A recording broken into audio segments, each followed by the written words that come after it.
In the immediate aftermath of the notorious carnival massacre in the town of Last Chance, Colorado, that left more than 157 carnival workers dead, the serial killer Angus Duquette, also known as a clown with no paint on his face, had finally begun to create a nationwide panic. One of the biggest manhunts in history was carried out in what many were now calling the worst crime of the century. Investigators worked tirelessly, turning up hundreds of leads. All leads, however, ultimately became dead ends. Newspapers printed non-stop front-page coverage, but none of it unearthed any clue or hint as to the killer's current whereabouts. As the days dragged on with Angus still not found, the country only grew more terrified, and the specter of his evil loomed large. Rumors spread that he was traveling with the Pride of Lions, a detail that unsettled scores of people. Every town within a 1,000-mile vicinity began to fear that they could be the next unlucky place where Angus would pay a deadly visit. Many wealthy residents went so far as to hire out members from the local police forces to safeguard their homes at night. The result of this was as expected. Pressure mounted on state legislators to do something. A curfew was set in place, police patrolled neighborhoods more frequently, and local air raid sirens that were designated for nuclear disaster were repurposed for daily Angus alerts. These were a series of announcements meant to warn citizens of possible Angus sightings or attacks. Local organized crime outfits even called temporary truces with the police in an effort to work together until the killer was apprehended. Schools put into place safety measures of their own, and many students were encouraged to no longer walk home alone, but to travel in groups. Any personage resembling a clown, including those employing behaviors of a jokester, was not to be trusted. Children were instructed to report these suspects immediately to their elders.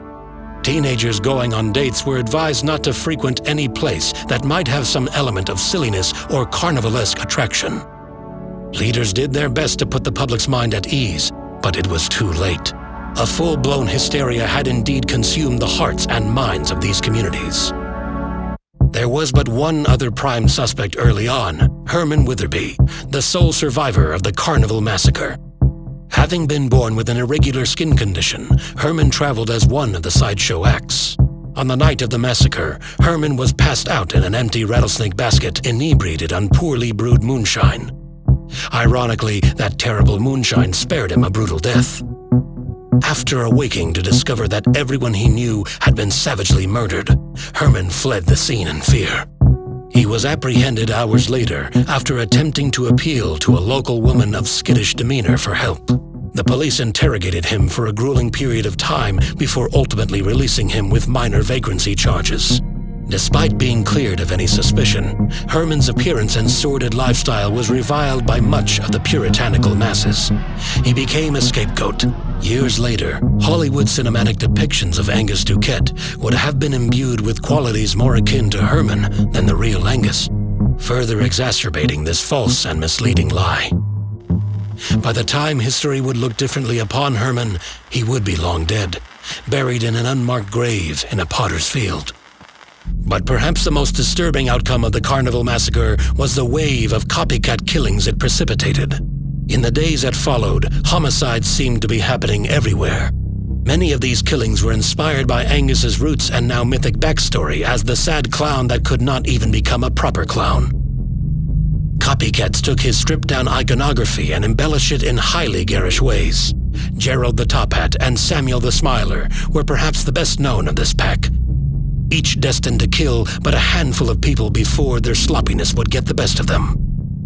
But some experts theorize that these murders could also be claimed as potential Angus victims, as they would fall along the most likely route he was traveling. The hard truth is that we will never know. Through all this time of pain and darkness, one thing was clear: Angus had disappeared. He had left no trace and no trail as he quietly made his way to Silent Creek on foot. Had Angus gone into hiding for the rest of his life, he would have left a permanent scar on the collective unconscious. But he had an unknowable purpose awaiting him in the Mojave Desert, his magnum opus.